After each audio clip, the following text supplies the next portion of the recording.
નમસ્તે વિદ્યાર્થી મિત્રો, હવે આપણે અત્યાર સુધીમાં શું ભણ્યા હતા ભાઈ? રુધિર જામી જવાની ક્રિયા છે એને ક્યાંક ને ક્યાંક જોઈતી, પણ હવે આપણે એને સંલગ્ન ઘણી બધી બીજી બાબતો પણ છે એનો સ્ટડી કરવાનો છે. તો સ્ટાર્ટ કરીએ છીએ આપણે આજનો એક્સ્ટ્રા નોટ્સનો જે આપણો લેક્ચર છે એ ફાઇનલ.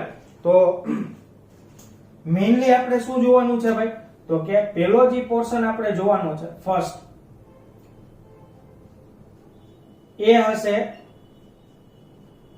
BTCT.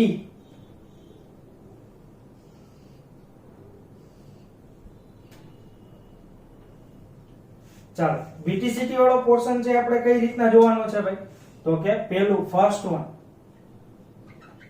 BT એટલે શું થશે ભાઈ? તો કે એને કહેવાય બ્લીડિંગ ટાઈમ. ક્લિયર? કોઈ પણ જગ્યાએ ઘા લાગ્યો હોય અને રુધિર વહી જતું હોય એ સમયને શું કહેવામાં આવે છે? બ્લીડિંગ ટાઈમ, એટલે રુધિર વહેવાનો સમય. સામાન્ય રીતના આપણે એને શું કહેશી ભાઈ? તો કે રુધિર વહેવાનો સમય. ઈ આશરે કેટલો હશે ભાઈ? તો કે એ આશરે હશે 1 થી 3 મિનિટ જેટલો. ફાઇનલ MCQ માં પૂછાય તો. બીજું CT એનો મતલબ શું થશે ભાઈ? તો કે એનો મતલબ સાથે ક્લોટિંગ ટાઈમ. Clotting time. ચાલો, આ ક્લોટિંગ ટાઈમ એટલે શું ભાઈ? તો કે રુધિર વહેતું અથવા તો રુધિર ગંઠાઈ જવા માટે લાગતો સમય. વહેતા રુધિર બાદ રુધિર ગંઠાઈ જવા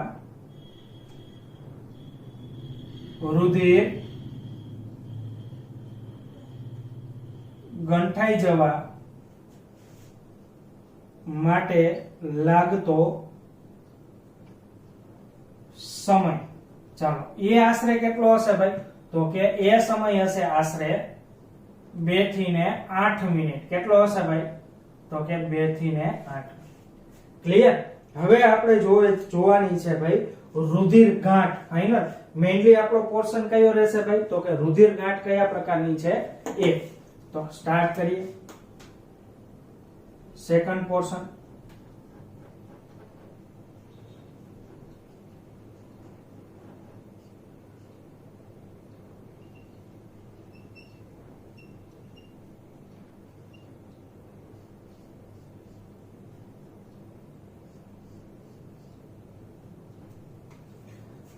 ચાલો, એમાં આપણે જોઈએ ભાઈ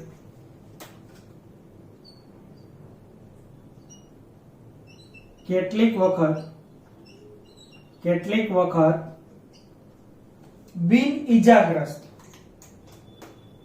ખાસ યાદ રાખવું, બિન ઈજાગ્રસ્ત નોર્મલ છે એમાં બિન ઈજાગ્રસ્ત રુધિર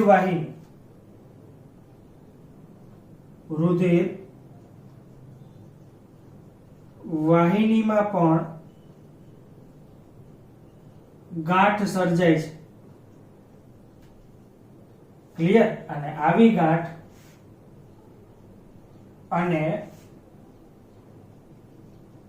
ગાંઠ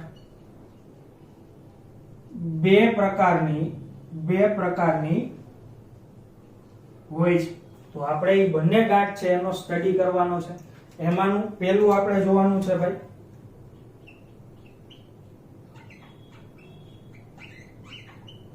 થ્રોમ્બસ ગાંઠ. કયો પ્રકાર જોવાનો છે ભાઈ? તો કે થ્રોમ્બસ ગાંઠ.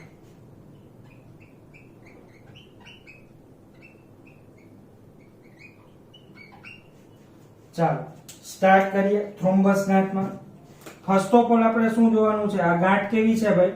તો કે એ આ બિન ઈજાગ્રસ્ત રુધિર વાહિનીમાં સર્જાતી કેવી ગાંઠ છે ભાઈ? તો કે સ્થાયી. આ બિન ઈજાગ્રસ્ત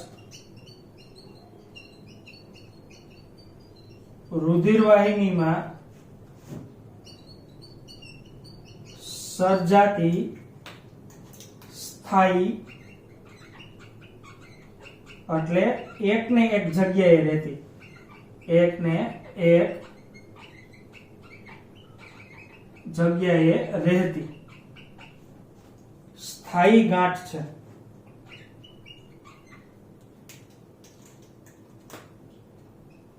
બીજું આપણે જોઈએ ભાઈ તો કે આ ગાંઠ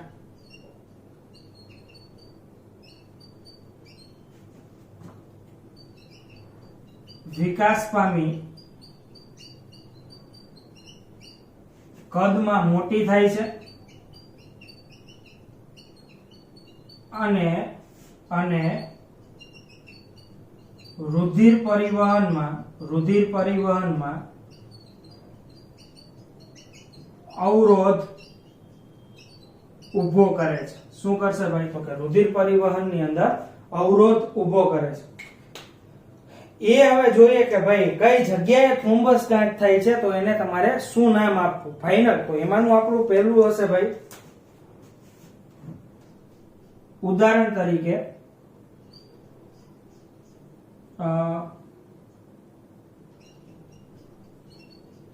કોરોનરી થ્રોમ્બસ. ક્લિયર? કયો પોર્શન જોવાનો છે ભાઈ આપણે તો કે ઉદાહરણ તરીકે આપણે જોવાનું છે કોરોનરી થ્રોમ્બસ. ચાલો દેખાઈ રહ્યું છે. હવે નેક્સ્ટ આપણે જોઈએ કોરોનરી થ્રોમ્બસ તમારે કેને કહેવાનું છે ભાઈ તો કે હૃદયની વાહિનીઓમાં, ક્લિયર, જ્યારે થ્રોમ્બસ ગાંઠ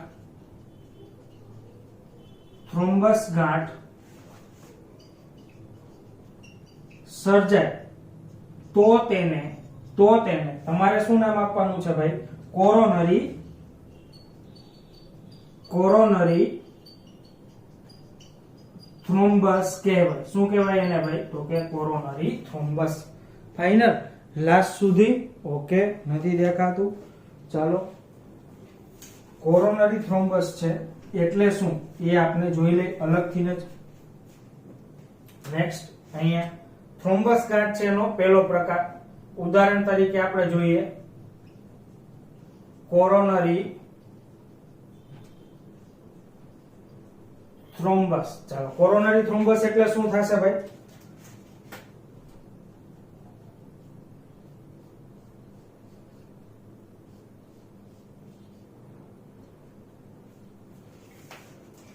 પહેલું હૃદયની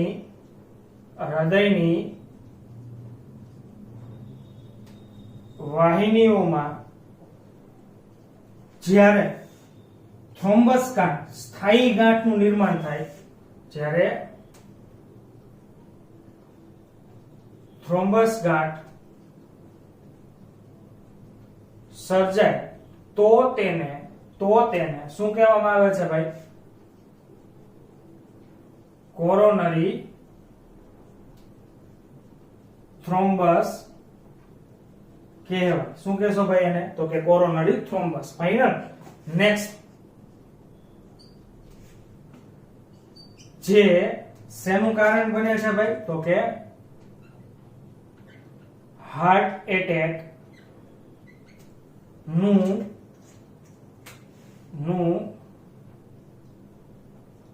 કારણ બને છે. ક્લિયર? આગળ જતા આના લીધે હાર્ટ એટેક આવી શકે છે.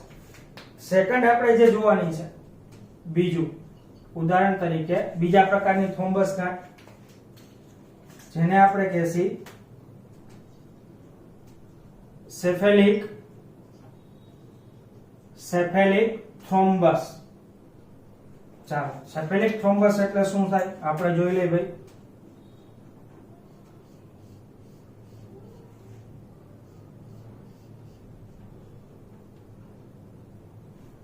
જ્યારે આવી ગાંઠ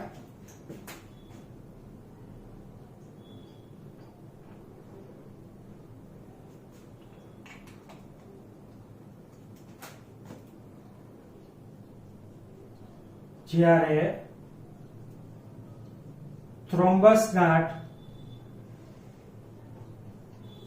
મગજમાં જોવા મળે ત્યારે તેને શું કહેશો ભાઈ? સિફેલિક થ્રોમ્બસ. સિફેલિક થ્રોમ્બસ કહેવાય. ફાઇનલ. ઓકે. જે શેનું કારણ બની શકે છે ભાઈ? તો કે જે આગળ જતા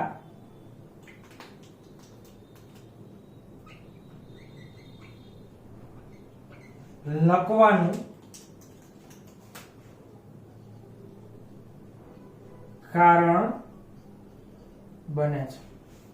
ફાઇનલ. આ થઈ ગઈ શેના વિશે વાત ભાઈ? તો કે થ્રોમ્બસ ગાંઠ. બે પ્રકાર, કોરોનરી થ્રોમ્બસ અને બીજું કયું હશે ભાઈ? સિફેલિક થ્રોમ્બસ. આ વાત યાદ રાખજો.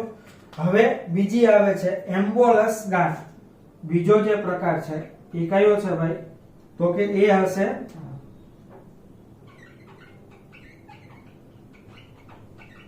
એમ્બોલસ ગાંઠ.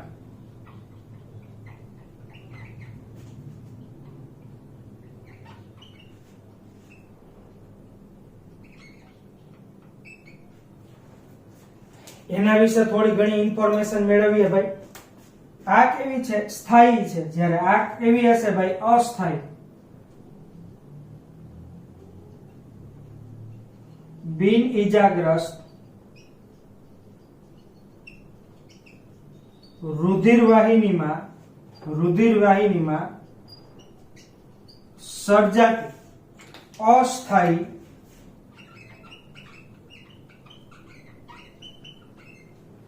ગાંઠ છે.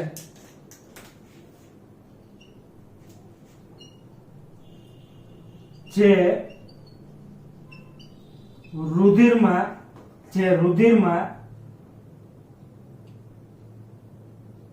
અથવા તો રુધિર સાથે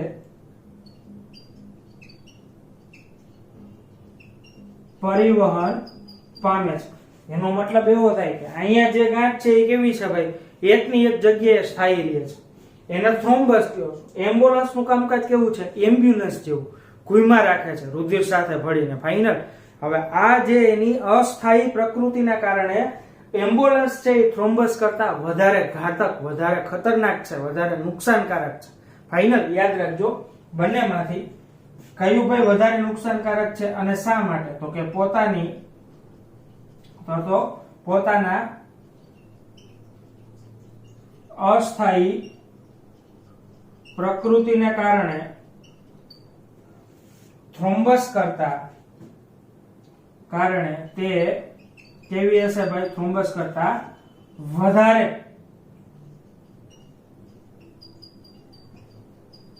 નુકસાનકારક છે. ફાઇનલ. તો આ થઈ ગઈ હતી ભાઈ બે પ્રકારની ગાંઠ, થ્રોમ્બસ અને એમ્બોલસ. હવે આપણે જે મેઇનલી જોવાનું છે એ થર્ડ પોર્શન, આજના દિવસનો થર્ડ પોર્શન કયો હશે ભાઈ? તો કે રુધિર જામી જવાની ક્રિયામાં અસર કરતા પરિબળો કયા કયા છે? ફાઇનલ. તો રુધિર જામી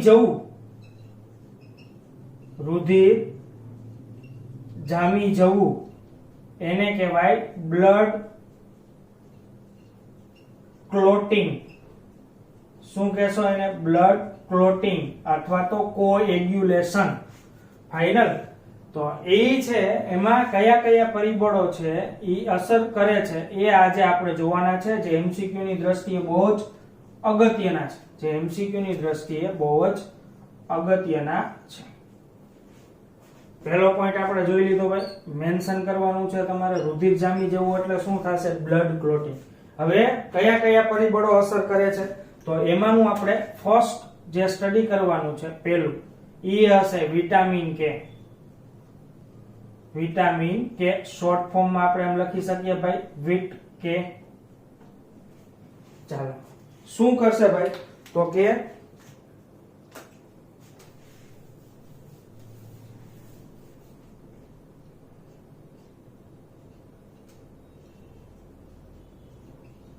વિટામિન કે એ રુધિર જામી જવાના કારક, કયો કારક? તો કે હમણાં આપણે નહીં લખીએ, કયો કારક છે એ હમણાં આપણે નહીં લખીએ. રુધિર જામી જવાના કારક ના સંશ્લેષણ માટે કેવું હશે ભાઈ? જવાબદાર. ફાઇનલ. જો વિટામિન કે નું પ્રમાણ ઘટી જાય, બરાબર, ઓછું થઈ જાય, તો રુધિર જામી જવાની ક્રિયા છે, રુધિર લાગ્યા પછી રુધિર જામી જવાની ક્રિયા, તો રુધિર જામી જવાની ક્રિયા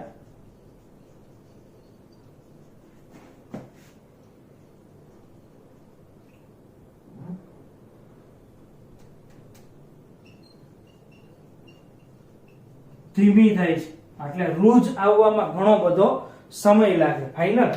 ઓકે. બીજું, હવે આ શ્રેણીની અંદર આપણે બીજું જોવાનું છે, હિપેરિન. હિપેરિન કેવું છે, કેવો ઘટક છે? તો કે હિપેરિન છે એને તમારે કહેવાનું છે એન્ટીકોએગ્યુલન્ટ. કેવું છે ભાઈ? તો કે એન્ટીકોએગ્યુલન્ટ.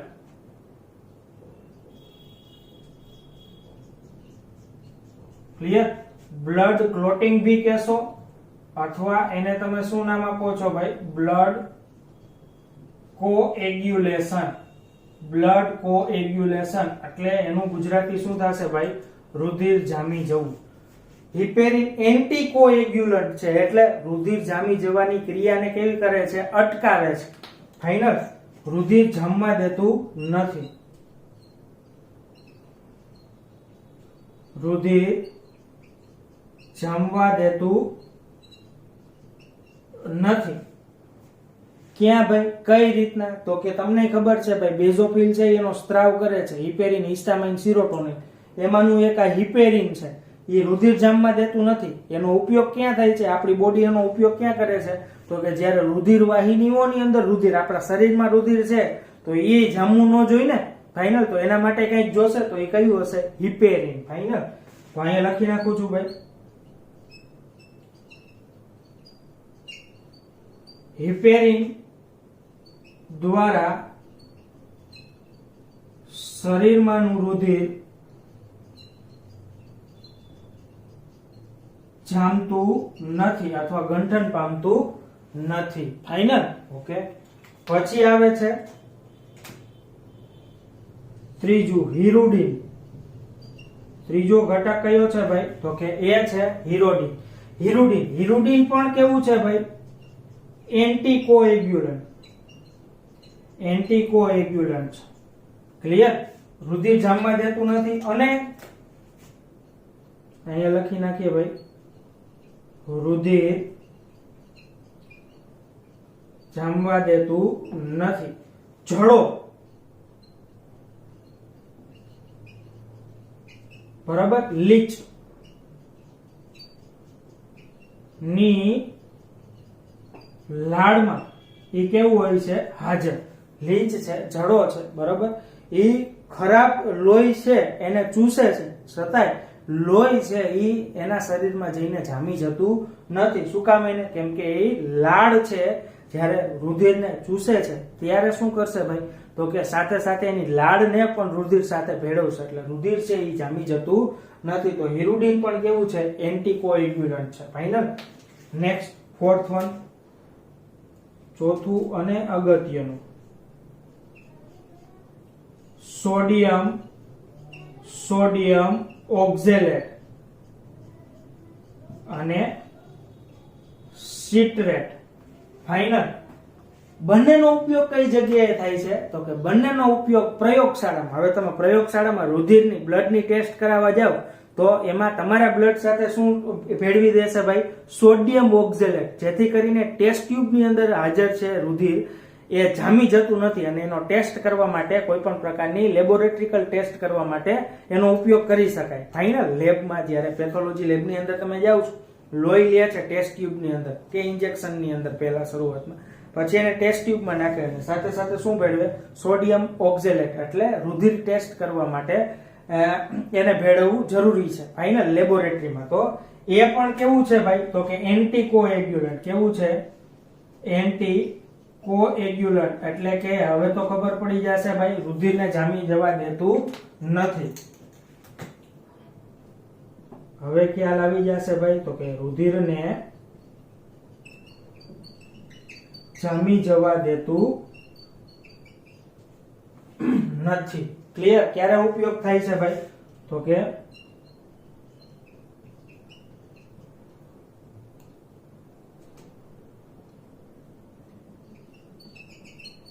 રુધિર કસોટી દરમિયાન ટેસ્ટ ટ્યુબમાં લીધેલ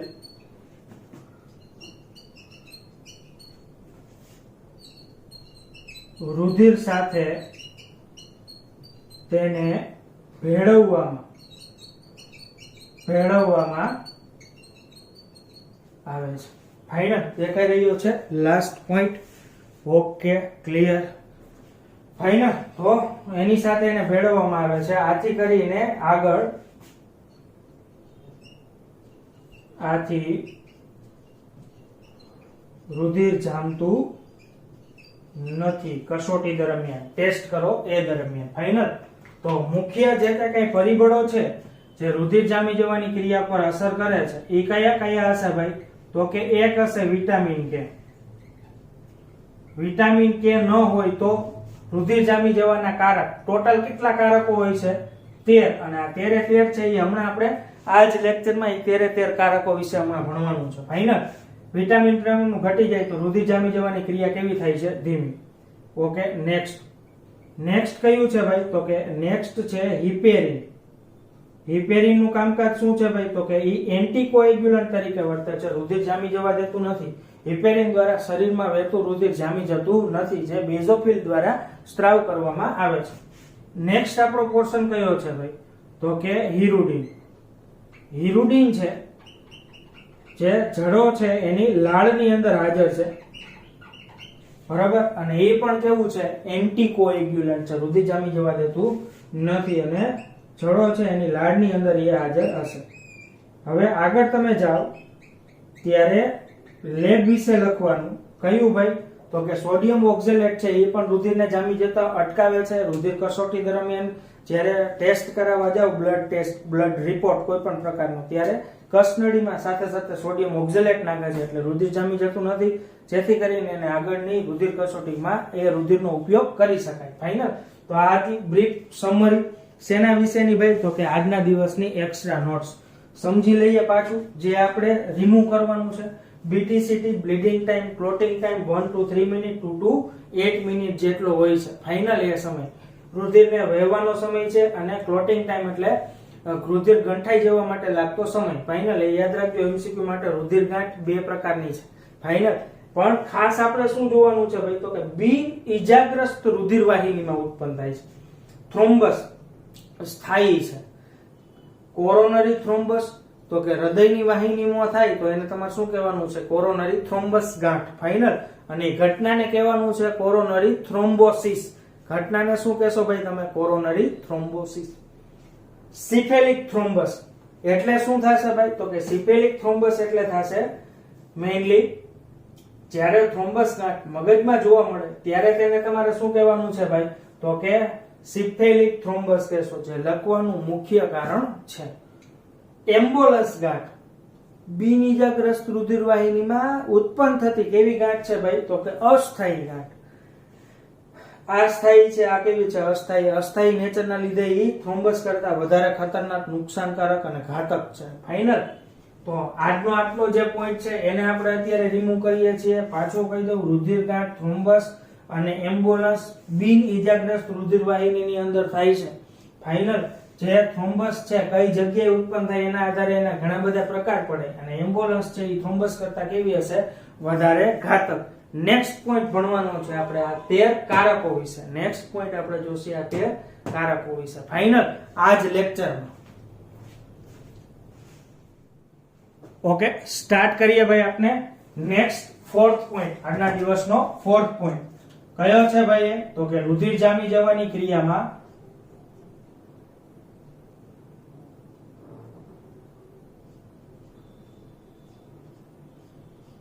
રુધિર જામી જવાની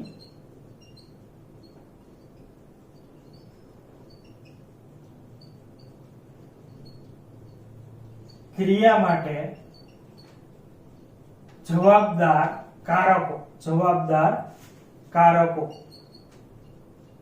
ચાલો, આ મેઇનલી આપણે જોવાનું છે, જે યાદ રાખવાના છે.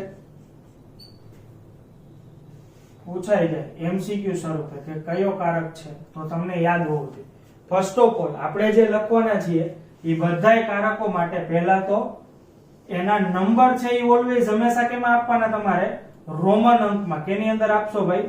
રોમન અંકમાં. 13 કારકો છે, એના નામ તમારે એના નંબર રોમન લેટરમાં લખવાના. એટલે 1 13 છે આપણી પાસે, આ 2, આ થઈ જશે 3,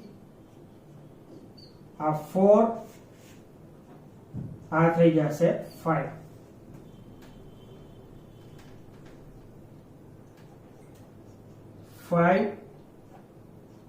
આ થઈ જશે ભાઈ 6, આ થઈ જશે 7 અને આ થઈ જશે 8.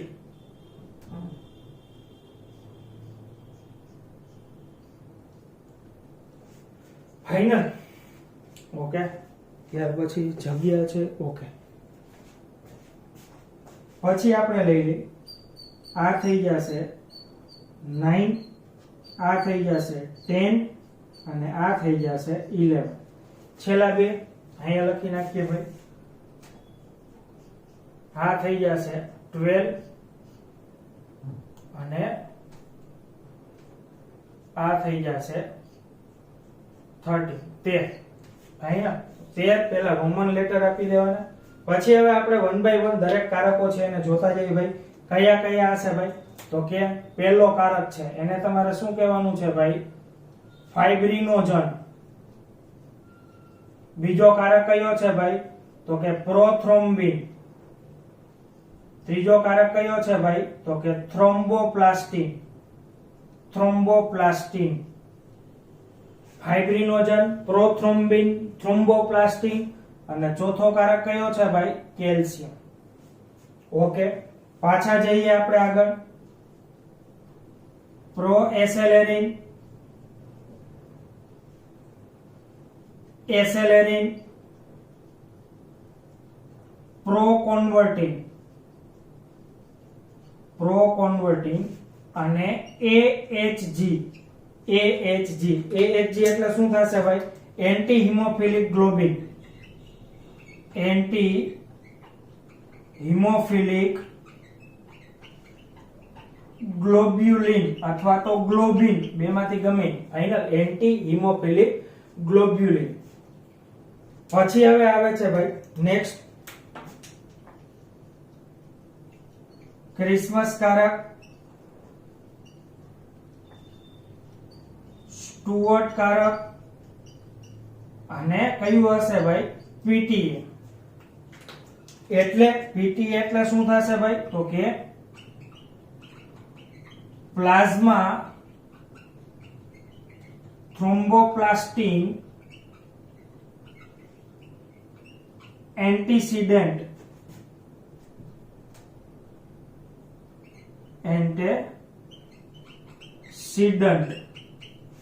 ફાઇનલ. ચાલો, એનું ફૂલ ફોર્મ થઈ જશે. લાસ્ટ બે કારક કયા કયા છે ભાઈ? તો કે હેગમેન કારક અને કયું હશે ભાઈ? તો કે FSF. FSF એટલે શું થશે ભાઈ? તો કે પાછું લખી નાખીએ આપણે અહીંયા. ફાઇબ્રિન સ્ટેબિલાઇઝિંગ ફાઇબ્રિન સ્ટેબિલાઇઝિંગ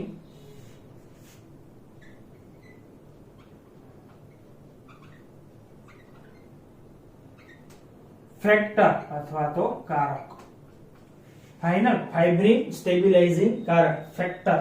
કારકને શું બોલાય ભાઈ? ફેક્ટર. કારક એટલે શું થશે? ફેક્ટર.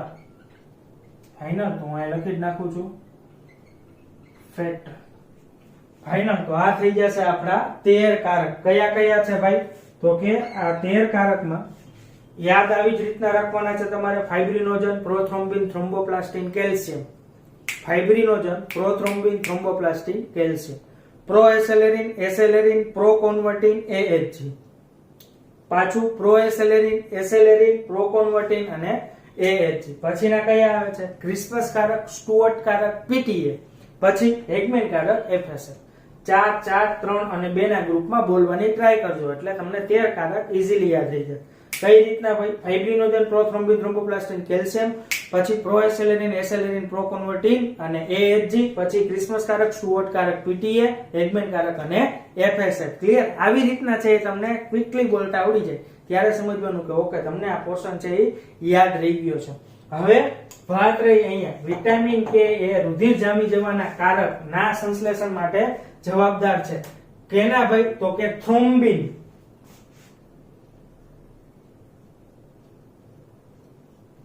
થ્રોમ્બિન ના સંશ્લેષણ માટે. કેના સંશ્લેષણ માટે ભાઈ?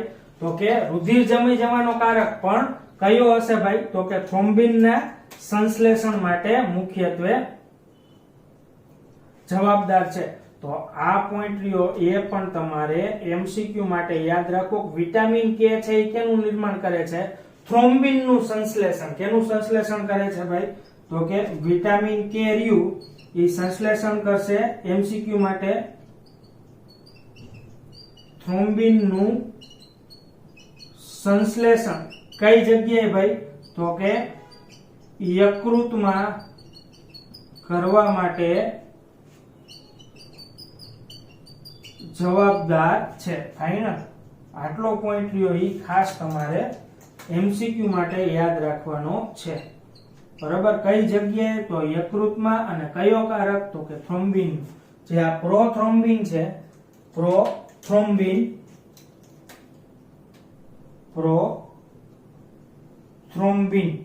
એમાંથી વિટામિન કે ની મદદથી કેમાં કન્વર્ટેડ થઈ જશે ભાઈ? થ્રોમ્બિનમાં. અને કઈ જગ્યાએ? યકૃતમાં જઈને. કઈ જગ્યાએ ભાઈ? યકૃતમાં જઈને. ફાઇનલ તો પહેલેથી અહીંયાથી જોઈ લે ભાઈ રુધિર જામી જવાની ક્રિયા માટે જવાબદાર ઘટકો કયા કયા છે? તો કે એના માટે જવાબદાર ઘટકો હશે વિટામિન કે, પછીનો ઘટક છે હિપેરિન, પછીનો હિરુડિન અને સોડિયમ ઓક્ઝેલેટ. વિટામિન કે છે એ સંશ્લેષણ કરે છે. હમણાં સમજાયું હિપેરિન, હિરુડિન છે એ એન્ટીકોએગ્યુલન્ટ તરીકે વર્તે છે જે MCQ ની અંદર પૂછાઈ શકે. પછી રુધિર જામી જવા માટેના કારકો. કેટલા કારકો છે ભાઈ ટોટલ? તો કે 13 કારકો છે. કેટલા કારકો છે ભાઈ? તો કે ટોટલ 13 કારકો હોય. અને આ 13 કારકો કયા કયા છે? ફાઇબ્રિનોજન, prothrombin, thromboplastin, calcium, pro accelerin, accelerin, pro convertin અને AHG. ક્રિસ્મસ કારક, સ્ટુઅર્ટ કારક અને PTA, હેગમેન કારક, FSF. 3 ફૂલ ફોર્મ યાદ રાખવાના: anti hemophilic globulin, plasma thromboplastin, antecedent, then after the FSF fibrin stabilising factor. Final તો આ હતો આજના દિવસનો આપણો એક્સ્ટ્રા નોટ્સ વાળો લેક્ચર. ફાઇનલ જેમાં આપણે BTCT પછી કયા પ્રકારની ગાંઠ થઈ છે એ પોર્શન આપણે સમજ્યા. ત્યાર પછી જે રુધિર જામી જવાની ક્રિયા પર અસર કરતા પરિબળો છે એના વિશે સમજ્યા. અને લાસ્ટ આપણે છે કારકો 13 કયા કયા છે એ સમજ્યા. 4, 4, 3 અને 2 ના ગ્રુપમાં બોલવાની ટ્રાય કરવી જેથી કરીને એ આવડી જાય. અને ફાઇનલી આઈ હોપ કે તમને આ લેક્ચર છે એ સરસ રીતના સમજાઈ ગયો હશે.